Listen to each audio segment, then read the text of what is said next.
आपको पता होगा कि पिछले कुछ दिनों से जंतर मंतर पर अपने देश का पूरी दुनिया में और तिरंगे का नाम रोशन करने वाले खिलाड़ी धरने पे बैठे हुए हैं।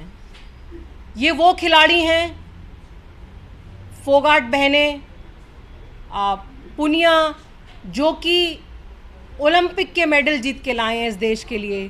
कॉमनवेल्थ गेम्स में, एशियन गेम्स में, कितने गेम्स में ये मेडल जीत के आए हैं और ये धरने प्रदर्शन पे बैठे हुए हैं। अरविंद केजरीवाल जी के निर्देश पे मैं वहाँ गई, उन लोगों से मिली हौसला बढ़ाने के लिए। तो उन महिला खिलाड़ियों ने जो अपनी आप बीती और अपना दुख दर्द मुझे सुनाया, उसे सुन के मेरे आंखों में आंसू आ गए कि ये खिलाड़ी जो इतने सालों इन्होंने इतनी लगन करी, इतनी मेहनत करी और फिर वो इस मुकाम पे पहुंची हैं, और आज जब वो धरने पे वहाँ बैठी हैं तो भारतीय जनता पार्टी में उनकी आवाज़ सुनने वाला कोई भी नहीं है।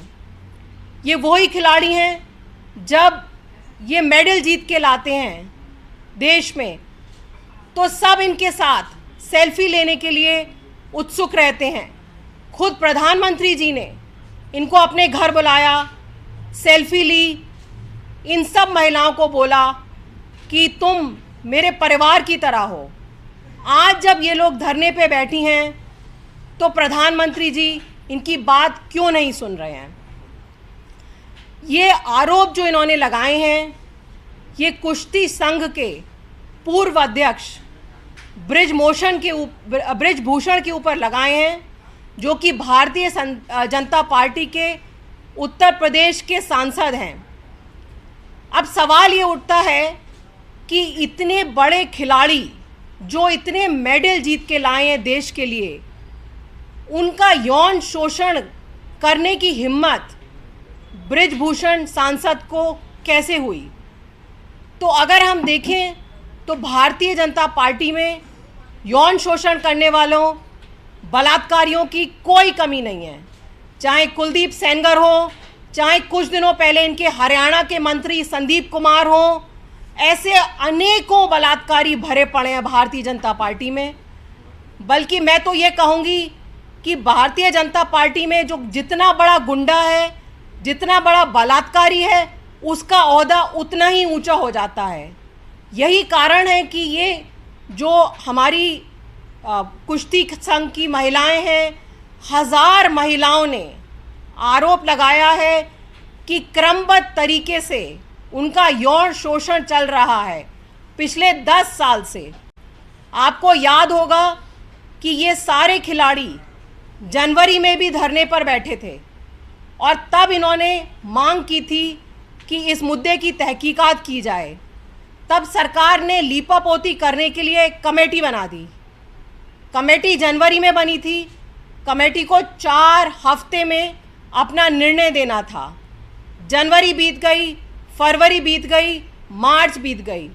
अभी तक कमेटी ने क्या तहकीकात की, उसकी क्या फाइंडिंग है, ये किसी को नहीं पता। सवाल तो ये उठता है कि आखिर ये ब्रिजभूषण है कौन? तो देखा जाए, इन ब्रिजभूषण जी का बहुत लंबी हिस्ट्री रही है। इन पे अनेकों केस चले हैं। इनके ऊपर टाडा का केस रह चुका है। टाडा के केस में जो गैंगस्टर दाऊद इब्राहिम की मदद करने के आरोप में ये जेल जा चुके हैं। इनके ऊपर और भी बहुत सारी धाराएं लगी हुई हैं। सेक्शन 332, चोरी की धारा 392, अटेम्प्ट टू मर्डर 307। तो सवाल ये भी उठता है कि प्रधानमंत्री जी की क्या मजबूरी रही होगी कि ऐसे आपराधिक प्रवृत्ति के इंसान को आप कुश्ती संघ का अध्यक्ष बनाएं। आपको कोई और नहीं मिला कुश्ती संघ का अध्यक्ष बनाने के लिए। और जब ये हमारे इतने जो अकम्प्लिश्ड खिलाड़ी हैं, ये इतने समय से मांग कर रहे हैं कि एफआईआर लिखी जाए, तो एफआईआर लिखने की बजाय इंक्वायरी की जा रही है कि ये खिलाड़ी कौन है, किसने कंप्लेंट करी है। और भारतीय जनता पार्टी और मोदी जी की दिल्ली पुलिस ये ब्रजभूषण को कैरेक्टर सर्टिफिकेट देने में लगी हुई है, जबकि सुप्रीम कोर्ट का क्लियर ऑर्डर है कि ऐसा कोई ऑफेंस हो, कॉग्निजेबल ऑफेंस हो, उसमें इंक्वायरी की कोई ज़रूरत नहीं है, उसमें फ़ौरन एफआईआर होनी चाहिए। लेकिन तब भी जनवरी में इनको बैठना पड़ा और अब इनको दोबारा बैठना पड़ रहा है, और इनकी दुहाई सुनने के लिए केंद्र सरकार में कोई तैयार नहीं है। केंद्र सरकार का कोई मंत्री उनके पास नहीं गया, दिल्ली पुलिस ने उनकी सुनवाई नहीं करी। दिल्ली पुलिस कह रही है कि वो पहले इंक्वायरी करेगी, तो उनको आखिरकार इन महिला खिलाड़ियों को सुप्रीम कोर्ट में जाना पड़ा। वहाँ सुप्रीम कोर्ट में भी जो सरकारी वकील हैं वो सुप्रीम कोर्ट को गुमराह कर रहे हैं।